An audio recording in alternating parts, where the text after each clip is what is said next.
Hey, it's Lisa, crafting and cruising. I'm back. Just finished having fun on Craft Around the Clock. That was a lot of fun. Hope y'all got to see what we made over there. If not, you can always go back and watch the replay.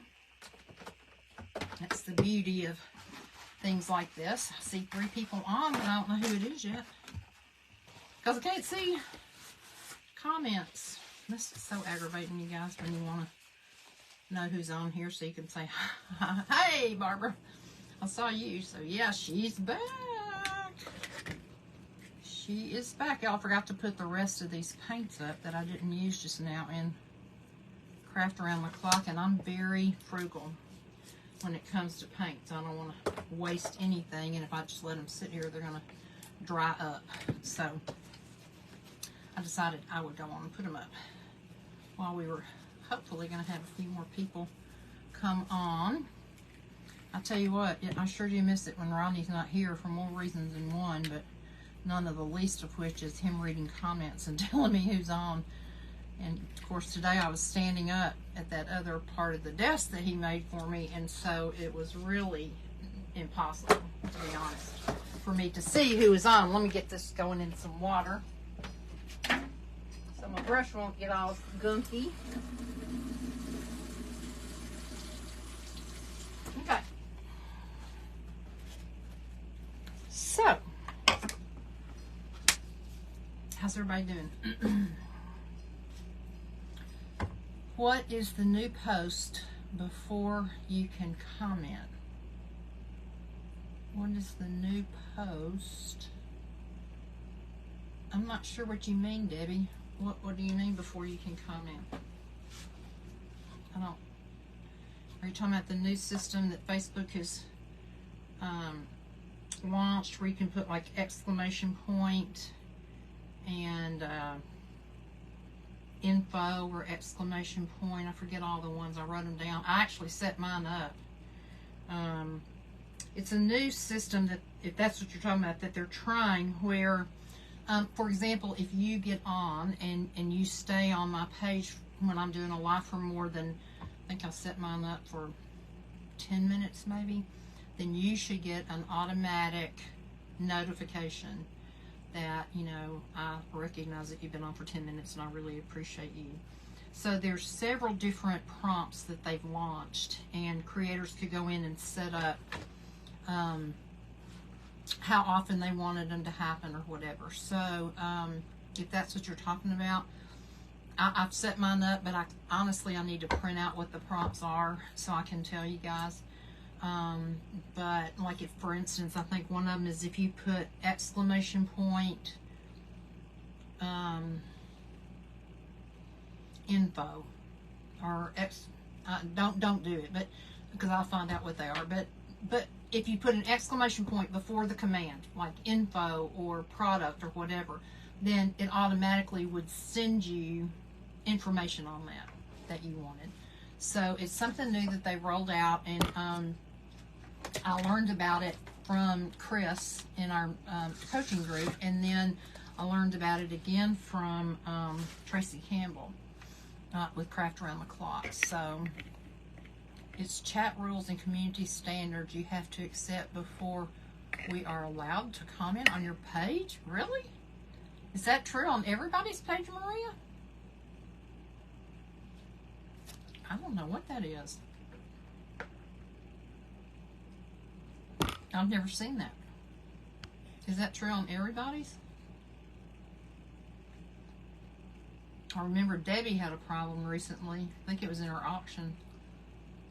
But anyway, so here's what I wanted to talk to you about. Actually, 2 or 3 things. Rules of etiquette. Okay, yeah. So that's one thing. While we're on this subject, let me just go on and address this. Facebook is constantly changing rules. I've told you that. And constantly changing what they like and what they don't like.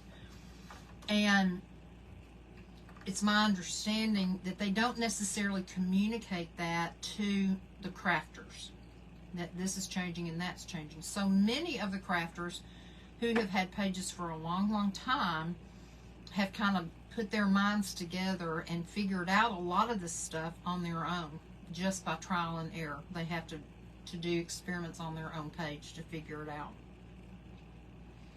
And then they try to share it with those of us who are, also in the creative online space.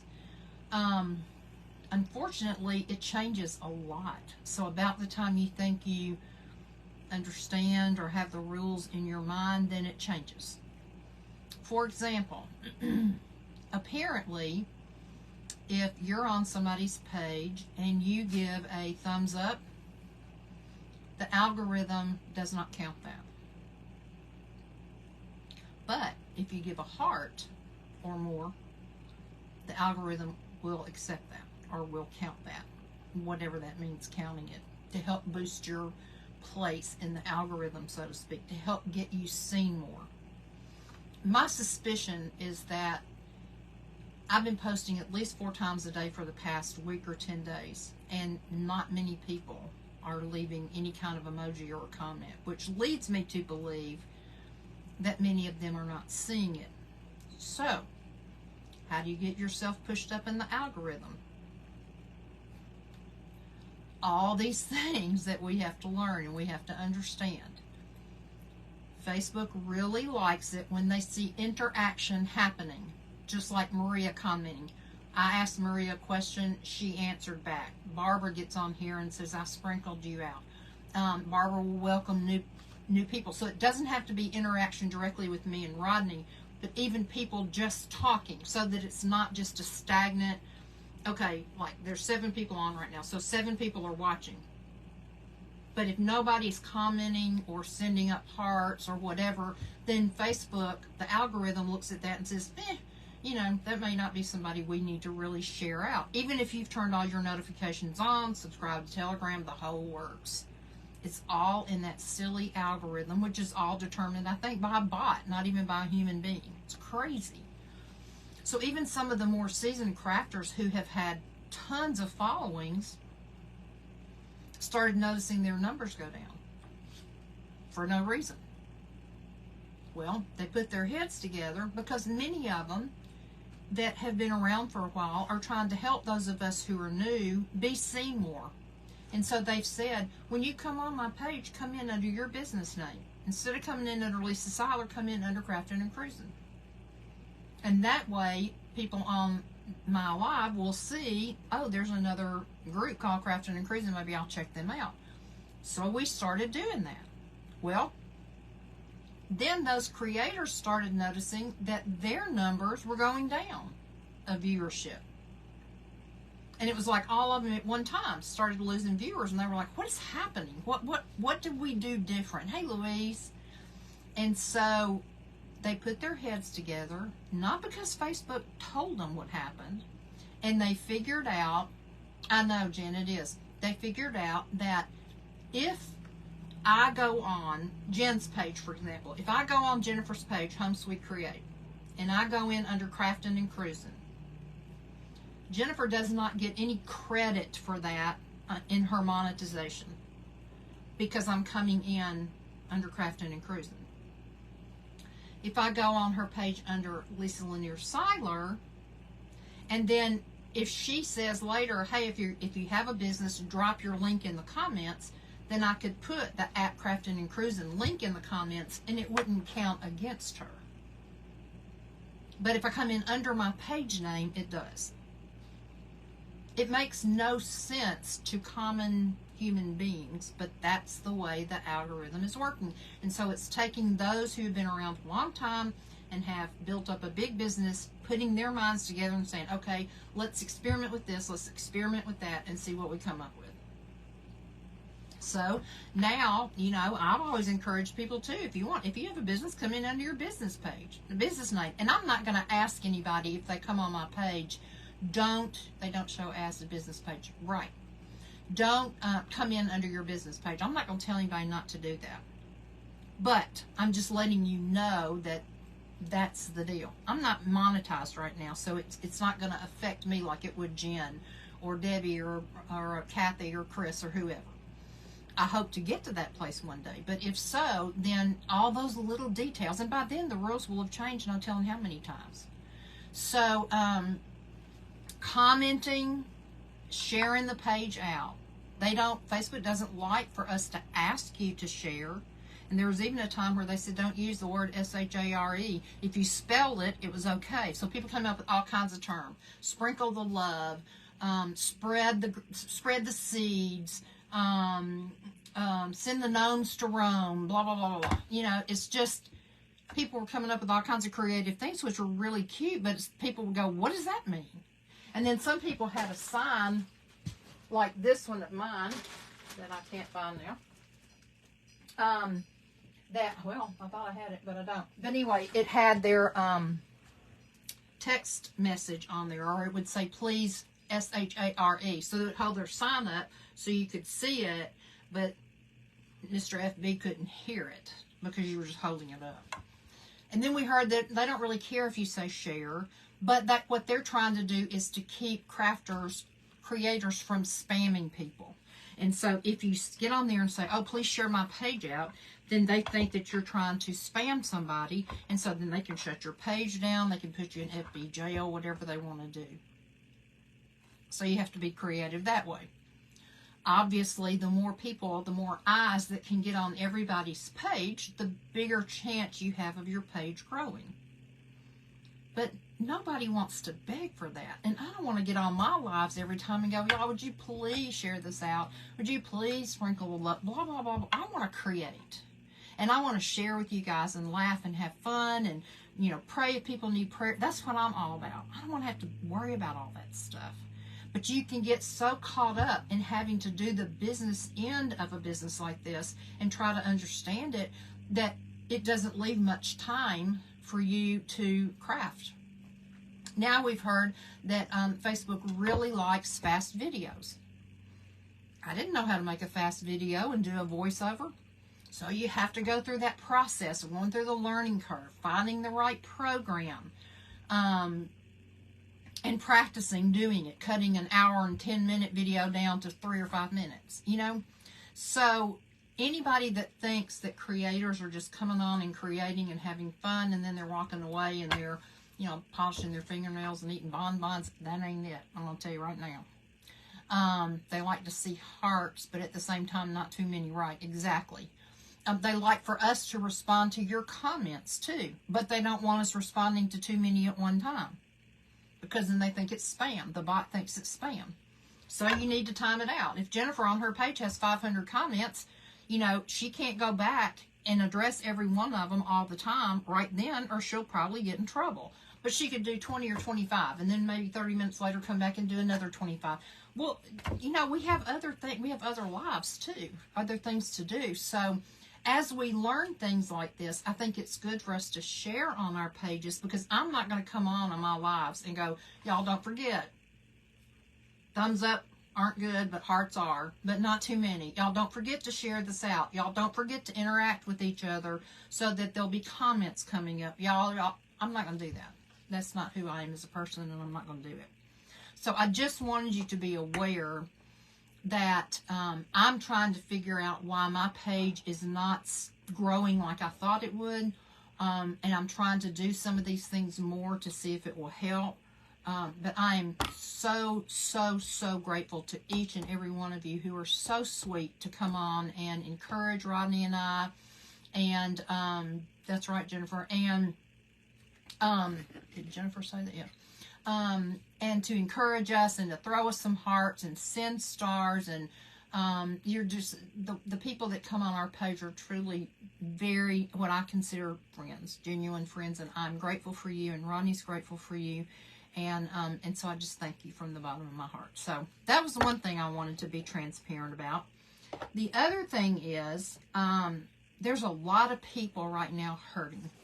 I found out that a friend of mine who has a daughter with Down syndrome and many other medical issues, she's very, very sick. Her husband just had major surgery, and her parents live in the basement of her home. Her dad's not been doing well. He passed away this morning.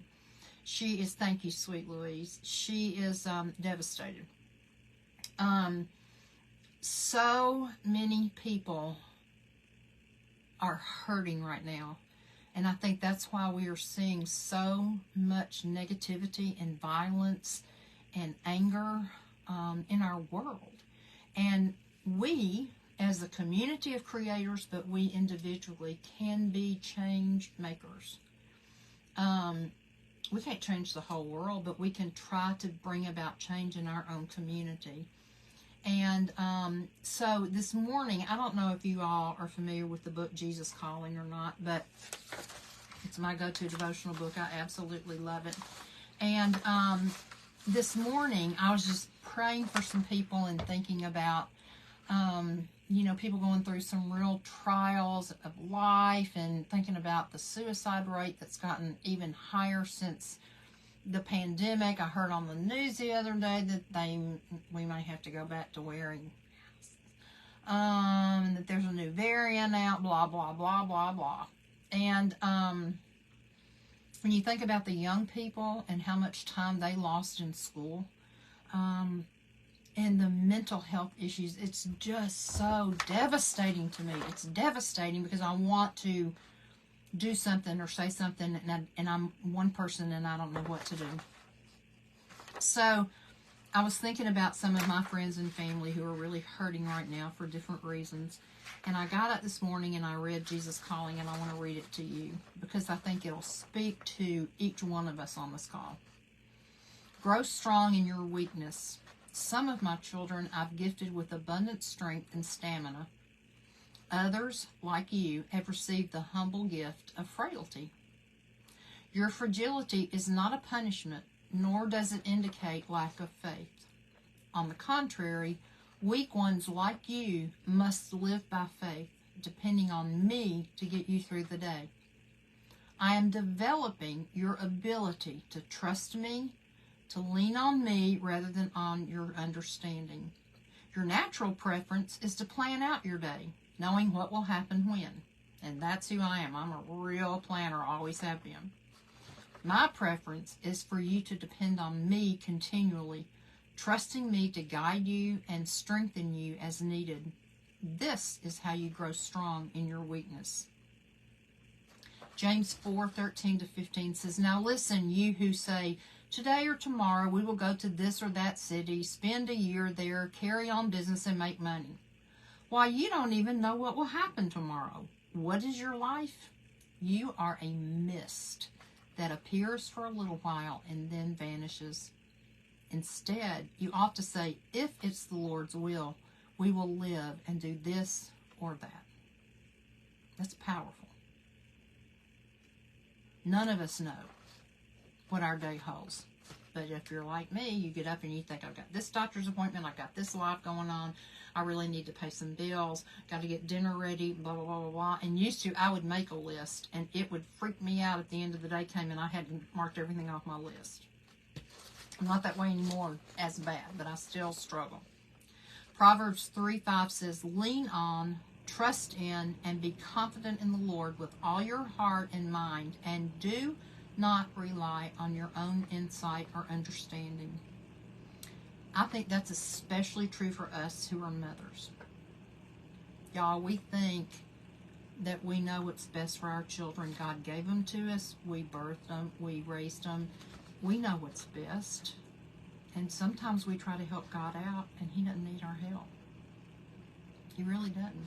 But you know what? God is not going to push us out of the way and say, no, I don't need your help, stop right there, I've got this. Because He wants us to have faith that He's big enough and He's got our children, and His plan and His ways are perfect, ours are not. And so He may call us alongside Him to help Him in it, but that's His choice. That's not our choice. And then the last one is Isaiah 40:28-31. Do you not know? Have you not heard? The Lord is the everlasting God, the creator of the ends of the earth. He will not grow tired or weary, and His understanding no one can fathom. He gives strength to the weary and increases the power of the weak. Even youths grow tired and weary, and young men stumble and fall. But those who hope in the Lord, you know the scripture, will renew their strength. They will soar on wings like eagles. They will run and not grow weary. They will walk and will not faint. There's nothing sweeter than the honey of God's Word. And if you are not a student of God's Word, I would encourage you to try it. Just try it. It's such a blessing. And especially in times like these where trials come and they feel so heavy and we feel so helpless to know what to do, especially when it's our children or somebody in our family. We have to remember that none of it is taking God by surprise. He sees it. He knew it was going to happen before it happened. He has a plan and He has a purpose. His ways are not our ways. His thoughts are not our thoughts. And His timing is not our timing. But His timing is perfect. Even when we think we know the perfect timing for whatever the situation. So just kind of keep that in the back of your mind. Last thing I want to address. It's not something I have to do, but I feel like I want to, because in some ways I feel like I have been a little bit deceptive with you guys, but it wasn't an intentional deceptive. Well, maybe it was. So when Rodney and I went to Cancun, I don't know if you all noticed that you saw very little of me. You might have heard me, but you saw very little of me. You saw more of Rodney. And you didn't see us together much in pictures.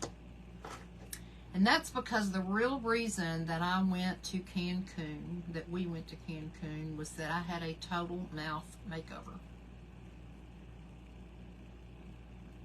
So, when I said we're going on vacation, we did go on vacation because we had to do this timeshare presentation that we signed up for back before the vid happened, and then they closed everything down and we had to put it on hold, and then we scheduled it another couple of times when travel opened back up and we had to cancel that. And so I thought, you know, they're just going to say forget it, you know, we don't want y'all to do our package. And we didn't want to do a timeshare presentation because we've done them ad nauseum. But Rodney got the call, like I said, before the pandemic happened, and it was like $200, so he agreed to do it, and we could choose where we wanted to go. Well, we love Cancun. So we decided that that's where we were going to go, then pandemic, blah, blah, blah. So you all probably don't know this, and I was going to print some pictures off, but I decided not to do that. But I used to grind my teeth terribly. Rodney would wake me up at night constantly. Lisa, you're grinding your teeth. And that's where stress just went, was up here. And I had ground my teeth down, my bottom lower teeth, to gum level, the front 6. Literally, it looked like when I smiled that I had no teeth, the front 6. And then these over here and these over here were fairly white, but it looked like I had none here. For years and years and years and years. So whenever we would be anywhere and taking pictures, people would go, "Smile, Lisa," and I would smile, but with my mouth closed, because I didn't want my mouth to be open. Then when I started doing lives, I was constantly trying to make sure the camera was in a place where you guys couldn't see down in my teeth, because not only were they ground down, but they were flat on top. I mean, it was serious stuff, y'all. They said that my jaw is so tight and my bite is so strong that we got to figure out how to relax it. So I guess stress just goes there. So anyway, it's something I've been wanting to do for a long time. I figured it was going to be very cost prohibitive. So I went here in Nashville and got an estimate, and about had a heart attack. I thought they were going to have to carry me out on a stretcher. I was like, you have got to be kidding. You've lost your ever-loving mind. No, thank you. I will not be paying that for a new mount. So some of my friends who are in the Check Savvy Sisterhood have had dental work done like this and started sharing some things with me, and some of them were sharing some places in Mexico and one in Costa Rica, and I thought Ronnie was going to say no way, and I knew if I told you guys ahead of time that there was probably going to be at least somebody going, Lisa, do not go to Mexico and do something like that. You don't know those people. So anyway, we did a lot of research. It's a long, hey, I'm fine, how are you? It's a long, drawn-out story. If anybody's ever interested, I'll tell you. But I was going to go one place, and I ended up going to Cancun. We were able to stay there on that timeshare deal that we had signed up for. And now we are the owners of a different kind of timeshare, but we had vowed to each other we would not do that when we went down there, and it wasn't me. So anyway, I was in the dental chair every day. We got down there on Sunday, and I did my live on Sunday night with the lemonade thing. Then Monday we went in for the consult and met with the surgeon and the prosthodontist and found out what the cost was going to be, less than a third of what it was going to be here. You could eat off the floors in the place. It was sparkly, clean, state-of-the-art, everything. All the people so kind, sweet, gentle. Maxillofacial surgeons are the ones that did the actual surgery, and then I had a prosthodontist that I guess I spent probably 85% of the time with, because she's the one that actually redesigned my mouth. So that was on Monday. On Tuesday, I was in the dental chair for 4 hours. Ronnie stayed at the hotel, and they did what they call prep work. So I had like 10 shots in my mouth, but I wasn't asleep or anything. The dentist doesn't bother me. I begged them not to put me to sleep when they did surgery, because I've been going to the dentist all my life, and, you know, it just doesn't bother me. The shots are fine. And so Tuesday I was there for 4 hours, and then my surgery was on Wednesday, so after midnight on Tuesday night I couldn't eat or drink anything. So, but then we had to end up doing our timeshare Wednesday morning, or the visit. So they changed the time around. So then after that, I went and spent 4.5 hours in the prosthodontist chair again. Then they took me to a different facility, still part of the same Cancun dental specialist, where I was looking out from the chair I was going to be operated in on the turquoise, green, blue waters with sailboats. Oh my gosh, it was unbelievable. Of course, I got to enjoy it for about 5 minutes before I was out. And so they ended up removing what the good news was, when they did the 3D imaging, they said that my bottom teeth had very good bone structure. Even the ones that were ground down had good roots and good bone structure. So they encouraged me to keep those teeth, but they would, you know, take the bridge. I had a bridge here and a bridge here. So they took those off. They cleaned under them real well, and then remade the bridges here for the temporaries. That's what I have on now. Then when I had the surgery, they took all the top teeth out and put 4 implants in the top and 2 implants in the bottom. So what I have in the bottom right now is permanent until I go back in 6 months to get the actual permanent teeth. It does not come in and out. What I have on top is a denture that does come in and out at night. So for 6 months, I have to let the implants heal. I had an implant previously, and they couldn't use it, and they had to take it out, and they had to do a lot of bone graft in there. So that's where I've had the most pain. Y'all, so I remember the anesthesiologist putting the IV in. I remember the surgeon coming over saying, "Are you ready to get started?" And I told them, I don't like to be put to sleep. And they went, "Oh, it's conscious sedation. We'll still be able to talk to you if we need to." Y'all, I remember the surgeon going, "Are you ready to get started?" And I said, "As ready as I'm going to be." And I do not remember another thing until late that night.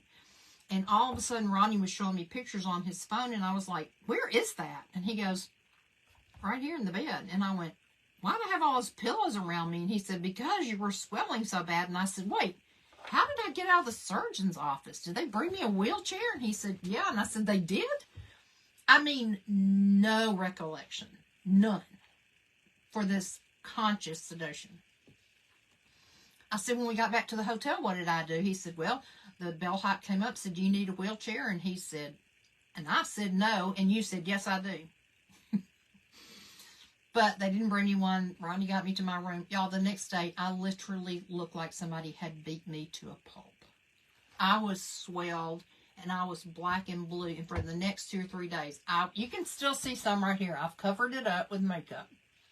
You can still see the bruise here, a little bit of bruise here, and a little bit of bruise here. This side is pretty well healed. But I just had my surgery a week ago yesterday. So, literally walking around Cancun because I had to go back to the dentist every day and have sutures checked and blah, blah, blah. People would look at me and then look at Rodney. And I felt like I needed to hold a sign up saying, no, he did not beat me up. I had dental work done. But y'all, all the people in that place were either American or Canadian getting work done. It was amazing. I would do it again in a New York minute. And now I realize how completely ridiculous prices are being charged in the States by dentists doing this kind of stuff anyway.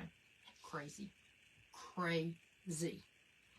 So, I felt very confident. The day before, I started getting a little nervous. And, Rodney and I prayed about it. And we just prayed, Lord, I think this is what we're supposed to do. And so we're going to take the next step forward. But if it's not what we're supposed to do, then will you do something very obvious to thwart us being able to continue with this? And the day that I got there for the consult and everything, I just felt totally, hey, Diana, I love you, sister. When I got there and talked to him about it, I felt so relaxed and at peace. It was like, I know that I'm right where I'm supposed to be, but it's not where I was going to go. And that probably would have been fine too, but the first place that I had signed up for, just across the border in Texas, I was going to fly in on Friday and go home on Sunday, y'all. This place, Cancun Dental Specialist, said you have to stay at least a week because we need to make sure that your denture is going to fit after the swelling goes down. There was no way on day 3 the swelling was just getting cranked up good. So I'm so glad. And y'all, the way I heard about that, I had sent emails to 3 dentists that had been recommended to me on the other side of Mexico and didn't hear back from them. Then some guy that owns a dental clinic down there, he's not a dentist, but he owns the clinic, got my name and number and called me, and I was on the phone one night for about an hour and a half with him, and we had actually booked our flights and our room to go there, where I was just going to be there 3 days. And so I went to get my nails done not long after that, and of course, the girl that does my nails is from Vietnam, but she's been doing my nails for 30 years. And she went to Vietnam 2 years ago and got veneers put on all of her teeth for $2,000. Of course, it was expensive to go there, but she was visiting family and stuff. And so she said now her natural teeth are beginning to wiggle under the veneers because her teeth are so bad. And so she said, I really want to get done what you're going to get done. Maybe I should go with you. And so she said, where are you going? And I said, I'm going to Mexico. And she goes, wait, let me show you this. So she showed me on her phone. She said, take a picture of this business card. And it was for Cancun Dental Specialist. I said, where did you get this? She said, one of my clients showed me this. And I said, so I thought that meant the client had been there. No, the client had the work done in Miami. But she knew somebody that had been to Cancun Dental Specialist and loved them. And so, they came highly recommended. So I came home that night and got on a chat with somebody there for about an hour. And then Ronnie and I did lots of research and checked reviews and all that. And I was just blown away at the reviews. And, but the guy told me, you're going to have to be here a week. There's no way you can go home after 3 days. And if you're not willing to make that commitment, you don't need to come. So, anyway, I just feel like the circumstances turned out the way God wanted them to. And before I could get to the other place, then we were able to cancel our flight, cancel the hotel room we'd already booked so that we could, rebook in Cancun. And then since we had that trip we needed to take anyway, it was like, wow, this is pretty cool. So, you still look swollen. Yeah, I am still swollen. I still have tons of stitches in the top up here. And the implant that they took out was on this side, and that's the one they had to put the most bone graft in. But this side is the one that bruised the worst and swelled the worst. I don't know why. But yeah, I still probably have 15 stitches in the top. So, but now I can smile and not be self-conscious. I'll see closer. See, they look good. So when I go back in 6 months, this will all come off, and then they will be screwing in permanent teeth that won't be like on a denture or on a bridge. It'll be permanent teeth that only a dentist could take out. And they said you'll be able to eat corn on the cob, steak, anything you want to. Thank you, Jen. So I'm excited about that because I haven't been able to eat corn on the cob in a long time. I love corn on the cob. I'm a good old Southern girl. So anyway, I wasn't, thank you. I am so happy I did it. Yes, I am so happy, and I would do it again, all over again. There's parts of it that are painful and not fun, but you know what? We all have to go through pain in our life to get to the prize or to the end result. So it feels weird for me to close my mouth and feel like teeth hitting. I'm still, on a soft food diet, so I'm eating a lot of mashed potatoes and pudding and, drinking tea and things like that. But it was just, to me, in retrospect, and I've started journaling about it because I don't want to forget about it. In retrospect, it was just so God. Let me tell you another way God showed up. So, because I was questioning God, are you sure this is what I'm supposed to do? So, the day that they did my consult, they did all of these 3D images, and then a photographer was in my face, literally. I had to open my mouth, close my mouth. I had to smile as wide as I could smile, and they kept saying, smile wider, and I said, I can't. And then at one point, they wanted me to do this thing where I went, like that, so they could see my gums, and I was like, why do you need me to do that? That's so goofy. No, we need you to do it. I said, okay. So anyway, then they took me in a room and laid me down on a bed like an operating table that had one of those big lights above it with the smaller lights inside. I clearly remember that light when I was 3 years old over my operating bed when I had my tonsils taken out. And it looked just like that. So I thought, oh my gosh, I can't believe this. And so I'm laying there, and all of a sudden, here comes a team. There were 4 maxillofacial surgeons, the prosthodontist, and a nurse. Well, they're looking at all the images on the computer screen. Rodney's sitting down at the end of the bed. I'm laying flat, and they're talking 90 to nothing in Spanish. I know nothing about what they're saying, but I'm watching them, and sometimes they're looking at each other and kind of frowning and shaking their head no, and other times, yeah, maybe so. And so the one of the surgeons was standing there with this name tag on, and when they got through, they said, well, the good news is we think you can keep your bottom teeth. They went through all this stuff. And so when they got ready to leave, I asked this one surgeon, I said, how do you pronounce your name? Because on his name tag, it said Jaime. Jaime. And he said, well, you people in the States pronounce it Jamie, but we pronounce it Jaime. Well, y'all who were on my page when my Haitian son was here and I interviewed him, he has a little boy that he named Jaime. Jaime. True confession here, because I'm being transparent, right? Every time Romano would say Jaime's name, I would start laughing, y'all. And I knew at some point he was going to say, like, why are you laughing? And he did. He finally at one point said, how come every time I say my son's name you laugh? And I said, well, it just kind of sounds like another word in the English language that has to do with the female body parts. And he started laughing. He didn't even ask me to explain further. I think it was like, okay, that's enough said. I don't want to hear any more. But every time he would say it, he would say, Jaime, and I would just have to know. So I looked at that dentist that day and I said, how do you pronounce your name? And he said, well, you in the States say Jamie, but it's really Jaime. And I thought, that was a God wink. That was God just saying, you're where you need to be. It's going to be okay. And I asked him, I said, are you going to be my surgeon? He said, probably, but I can't guarantee it. And he wasn't. I had a female surgeon. But at the time, he thought he was going to be my surgeon. And so I couldn't help but just, you know, in my spirit, just say thank you, Lord, for, you know, giving me another,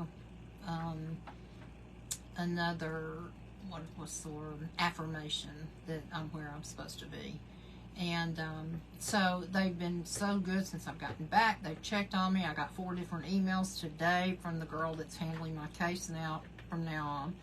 And so we'll be going back probably sometime middle to end of February or early March. And look, I saw that chat box. Did y'all see that? Thank you for sticking with us as we try to inspire you with our creations. That's a message I wrote. Good, it worked. In the chat box, just sending it up. Well, that's so cool.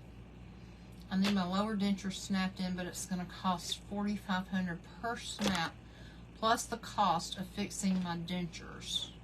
So, how many snaps, Barbara? 2 or just 1?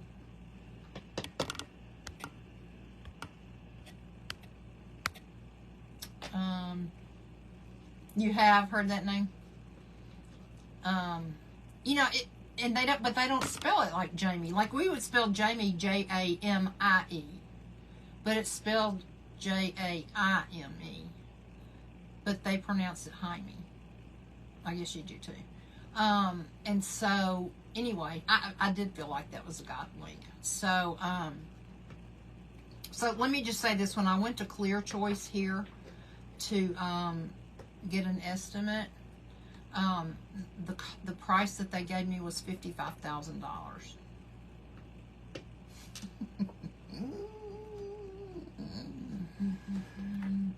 And I went, oh, okay, thank you, bye.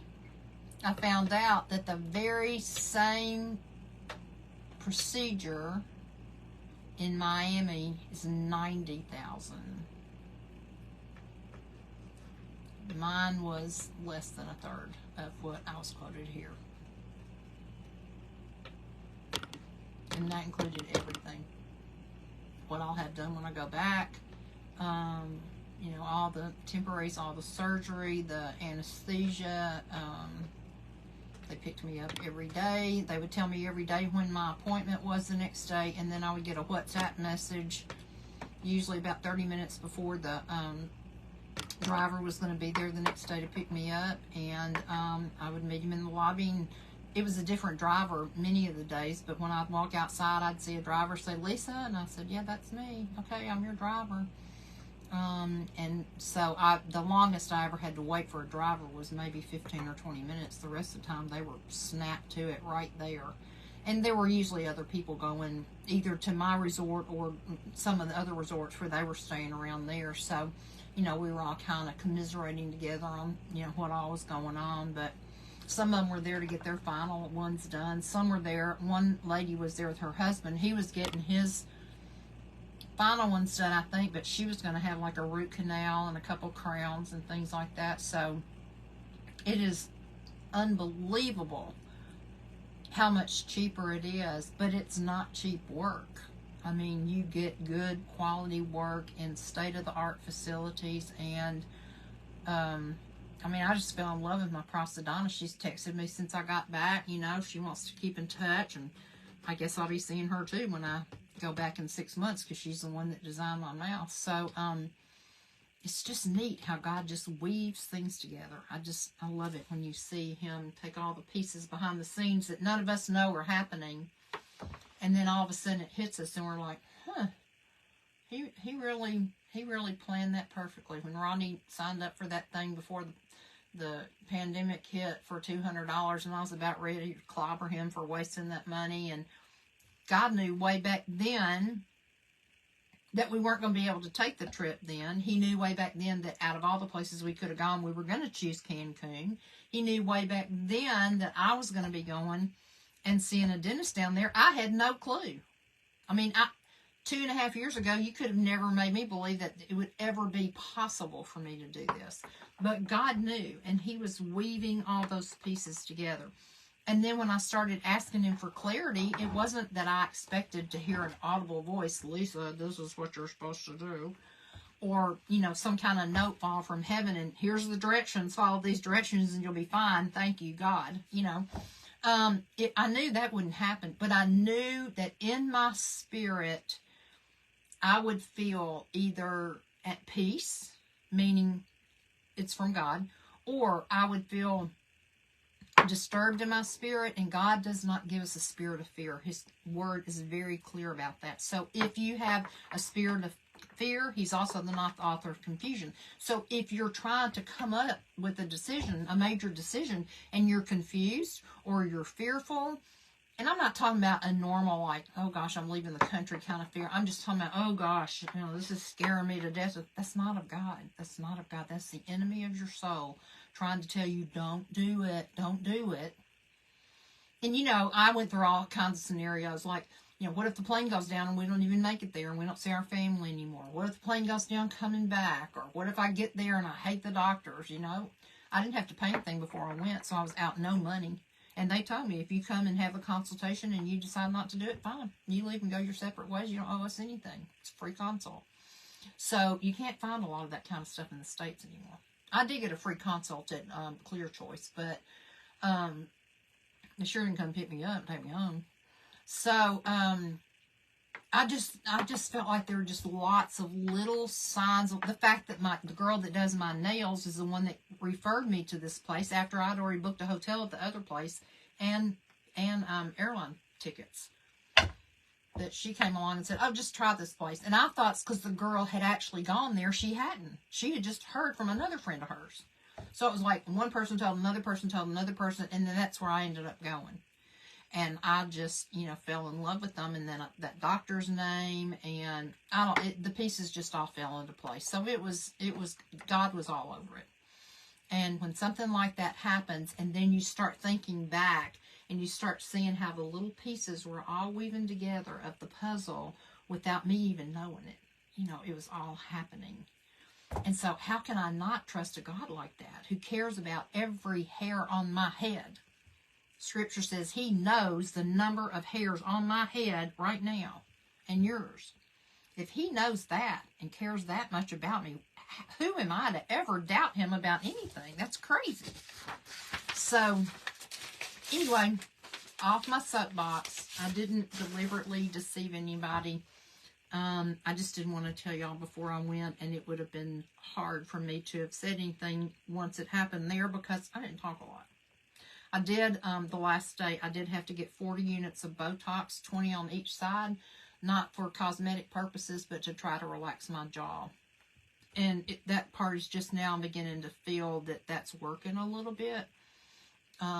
They said there may be times where I may be chewing and then my jaw just may quit working because it's so relaxed, it's tired.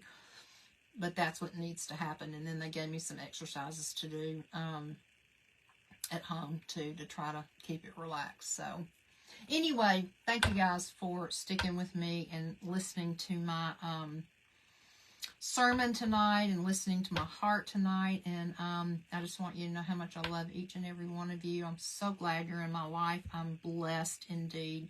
And I'm very grateful to God, and I'm very grateful to you, and I'm very grateful to the crafting community that I have this opportunity. And I want you to remember that if you have anything you want me to pray for or about, you can PM me or you can email me at craftandcruise@gmail.com and spell out the word and it would be my honor and privilege to pray for you. And if you want to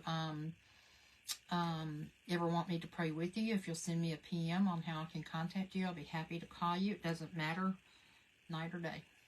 I love praying, and I consider it an honor and a privilege. So I hope you guys have a fabulous night, a wonderful, wonderful weekend. I love you too, Barbara and Jen and all of you. I love every one of you. Hope you have a great, safe weekend. We're going to go to our family reunion, and I'll try to go live if I can, but the reception's not usually very good. So I may not be back on till Tuesday, but I love you guys, and I look weird smiling, because now I can smile and show my teeth. Wow, I have bottom teeth. I'll talk to y'all later. Bye.